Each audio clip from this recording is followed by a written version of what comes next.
What's going on, you guys? My name is Jay Fritz and welcome to another video. Today we're going to be talking about my favorite photo video hybrid camera. That's right, the Canon R5. Should you get it in 2023 or not?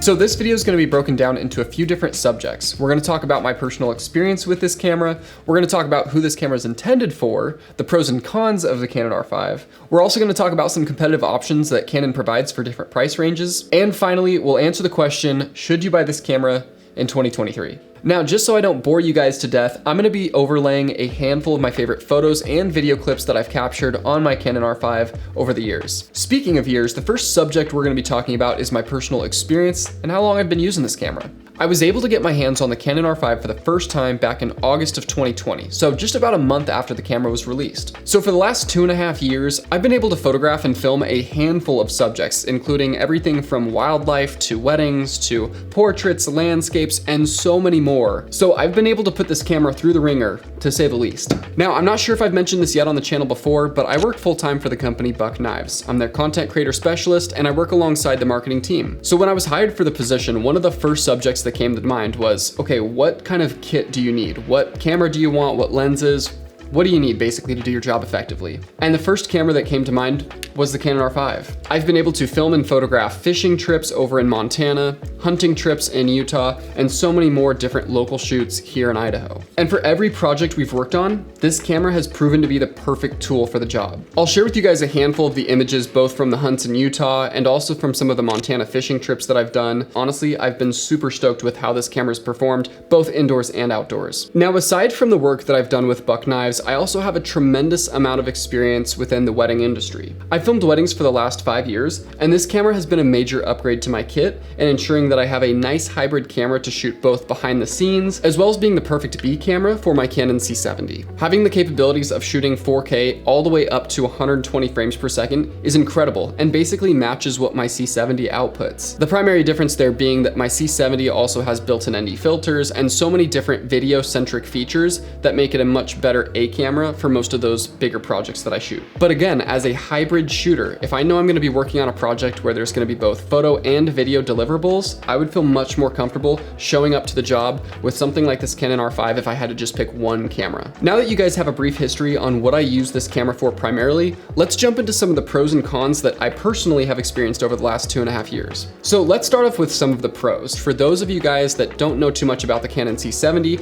it is a video dedicated camera. It cannot take still images, it is solely dedicated to video. So needless to say, I love my C70, but what does that have to do with the R5? The Canon R5's image quality for video is very comparable to the C70. Now, this isn't a Canon R5 versus Canon C70 video, so I'm not gonna get into the crazy details between the two cameras, but I do bring it up because it's important to note that this is a hybrid camera that shoots excellent photos and excellent video. And if it's comparing to something that is dedicated to video that's in a higher price bracket than the R5 itself, that's really impressive, and that says a lot about this camera. The next topic I want to touch on is just how sharp this camera is. I mean, it's incredibly detailed. It has a 45 megapixel sensor, it has the capabilities of shooting 8K video, which I personally will never have interest in shooting and am never even going to change that setting, so it's not even, it's kind of overkill. But I'm glad it has the ability, and it just goes to show that this camera is a workhorse. As far as image sharpness, that's a really, really big feature to this camera because for me, lately I've been diving a lot more into wildlife photography. And with wildlife photography, two of the most important things are having a sharp, clear lens and, if we're talking about the camera, having the ability to crop in on your image without losing too much detail, especially if you're intending on printing those images. And since we're on the topic of wildlife photography and videography, let's jump to my next major pro, and this is honestly probably my personal favorite. It is the simply best feature of this camera, and it is just how insane the autofocus is. With the R5, you tap your subject, you let go, and you let it work its magic. It's insane. And it has the ability of tracking so many different subjects, whereas something like my C70, again, doesn't actually track multiple subjects. It does have face tracking, but it's limited to only shooting 24 frames per second. So if I'm shooting slow motion B-roll, I'm not actually able to track my subject. I have to just basically tap on a location and just keep my subject in that location on the screen the entire time I'm getting the clip. and it becomes a hassle. So having such incredible tracking abilities with this camera's autofocus is tremendous. It also has animal tracking. It will actually lock on to the eye of a flying eagle that is mobbing at stupid speeds, which is just crazy, and has been super helpful recently when I've actually been getting out and photographing eagles, and that's why I bring that up. I highly recommend, if you do have this camera, if you're looking to get it, dive into the menu, go through all the settings, look into it a little bit, because even till recently, I didn't even realize just how in-depth the autofocus system gets. So let's talk about some of the ergonomics of this camera. The Canon R5 has the perfect grip, in my opinion. I did also pick up the small rig cage to just kind of wrap around the camera, give me the ability of mounting my camera on different angles and also attaching additional accessories. It is a full, firm grip in the hand, and honestly, it just feels good. It's super comfortable. The fold-out, flip-out screen is fantastic. It's something that I always wanted in my Canon 5D Mark IV, and so coming back to a camera that had that ability was so nice. All the buttons are right where I'd want them. The only thing that was a little bit weird for me to adjust to was the mode button on the top, and just clicking it in and having to hit info every time I wanted to switch from photo to video.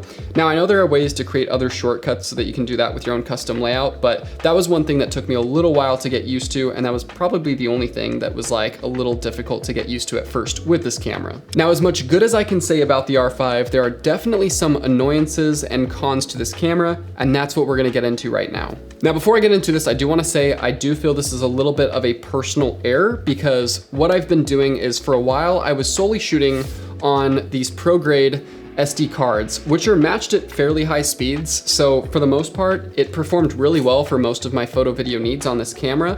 But I did start to notice that in a couple of my weddings, I would be shooting for longer events like the ceremony or the dances, and I've had those complete files corrupted where I was not able to retrieve any of the footage from the ceremony and from the dances, which is super frustrating to say the least. Now, fortunately, I did have my C70, which had no issues at all, but a little bit of my confusion came from the fact that I was always shooting on these exact same cards with my Canon C70, and I've been able to shoot on my Canon C70 with 4K 120 for periods of up to 30 minutes and have no issues whatsoever, whereas with this camera, the R5, I had issues just shooting in 1080 at 24, which seems a little bit odd to me. So to solve this problem, I upgraded to using compact flash cards, and this is all that I use in the R5 now, and I have no issues whatsoever. It's a little bit of a pricey upgrade, but honestly, it allows you to shoot everything all the way up to 4K 120, so I can't complain. It enables me to do the job, and I should have been using these in the first place. That was my fault. One other issue that I've had was while using my Canon EF mount lenses adapted to the R5, specifically my 85mm f1.2 lens. There were a handful of occasions early on when using that lens mounted to this camera where the camera just didn't identify the fact that there was a lens on the camera. It was really frustrating because it messed up my settings. Maybe a more recent firmware update solved that issue, because when I use my big lens for wildlife, I have not noticed any issues whatsoever. So again, I think it's been fixed for the most part, but it was something that did occur, so I figured I'd mention it. Now, the elephant in the room, this subject of matter that everyone's talked about nonstop since this camera came out, which is overheating. Yes, it's an issue. It's not nearly as much of an issue now as it was when the camera first came out back in 2020, because when it did first get released, I had so many issues, even shooting just in regular 1080 HD for long periods of time, and that was super frustrating. Even shooting photos in a controlled environment with AC in the room in Arizona, I still had issues with the camera overheating, again, just from stills. However, there was a recent firmware update that pretty much got rid of most all overheating within the camera, which is really interesting and makes you question whether that was just a selling point for the Canon R5C and the C70 and every other camera released after the R5. But with all that said, this camera now functions almost flawlessly. It still will get a little bit hot if you're shooting extended periods of high resolution like 4K at, higher frame rates like 60 or 120. But for the most part, it doesn't have any issues nowadays. Now, it definitely gets a little bit of an edge with having such a large sensor and 45 megapixels. That gives you a lot of detail in your images, so cleaning up some of the noise is fairly easy. But overall, for its price range compared to some options that maybe Sony provides, it definitely isn't as good in low light. Again, not a big issue. I still shoot some pretty crazy low light situations with this lens and this camera and still get great results as long as I'm doing proper post-processing, specifically by using denoising tools like what Topaz provides. And honestly, after using post-processing tools like that, you won't notice that much of a difference at all. All right, guys, so now you know some of the pros and cons, you know my personal opinions on this camera. I absolutely love everything about it, but does that mean that you should buy this camera? Well, I don't know, it depends. What is your budget? Now, the reason I bring that up is because ever since the R5 was released, there have been a handful of other options that Canon has dropped that are great depending on what your price range is. First thing that comes to mind is the little brother of the R5, which is the Canon R6. The only real main difference between the Canon R6 and specifically the Canon R6 Mark II and the R5 is that you just get less megapixels. And that's pretty much it. You get almost the same performance in both photo and video between the two cameras, except for I'm not sure if the Canon R6 provides 4K at 120. So the Canon R6 comes in a price range of right around $2,400, and I believe the R6 Mark II runs at right around $2,500, if I'm not mistaken.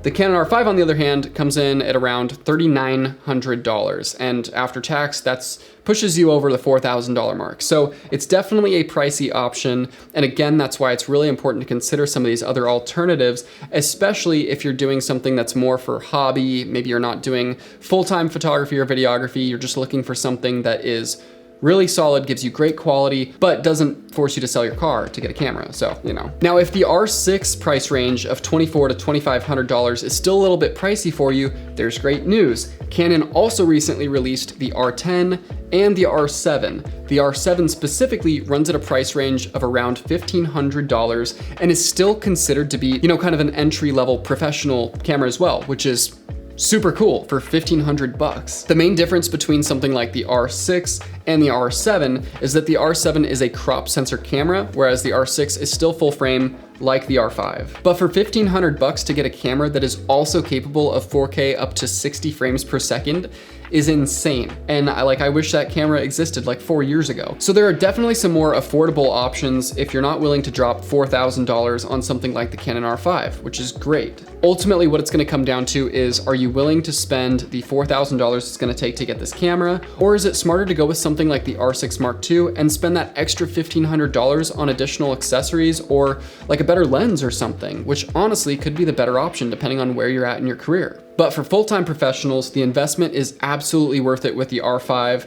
The other thing I would suggest is potentially keeping your eye on the market, because it looks like this year in 2023, we may have some other additions to the Canon R5 family. And what I mean by the R5 family is the R5, the R5C, and potentially what has been rumored, which is the R5S, which would be a photocentric version of the R5, where you'd get up to potentially 100 megapixels in your sensor, which is nuts. But what that means is that a lot of people may be interested in selling their R5s and getting the R5S. So if you're someone that's in the market for something like the R5, you don't want to spend the full $4,000 on a brand new body, and you're interested in looking for something used, maybe wait a little bit longer and you might just find some decent deals on the market. Well guys, I think that's pretty much gonna wrap up today's video on the Canon R5. Ultimately, my last thoughts on this camera is I absolutely love it. It has been a dream to own this camera. It pairs so beautifully with my Canon C70, and this is honestly the best matchup and duo I can personally envision until they drop the R1. So if you guys do end up deciding that you're interested in something like the R5 or the R6 or the R7 or 10 or anything, don't forget to use those affiliate links below, guys. It really supports this channel, and it just gets me that much more excited about making these videos and going so much more in depth on providing extra information and knowledge behind these cameras and lenses and different products. And if you guys enjoyed this video, don't forget to smash that like button and drop a comment below. Do you currently own the Canon R5? Are you looking to pick up the R5? If you do have it, what are your favorite features? What are the features you dislike about the camera? I'd love to hear your thoughts in the comments below, and don't forget to subscribe to the channel, you guys. I have a goal of getting up to 10,000 subscribers by the end of 2023. It's more than achievable. I'm gonna stay consistent. I'm gonna work hard with this. And every time you guys hit that subscribe button, it helps me out. So I really appreciate it. Thanks so much for watching this video, and we'll see you in the next one.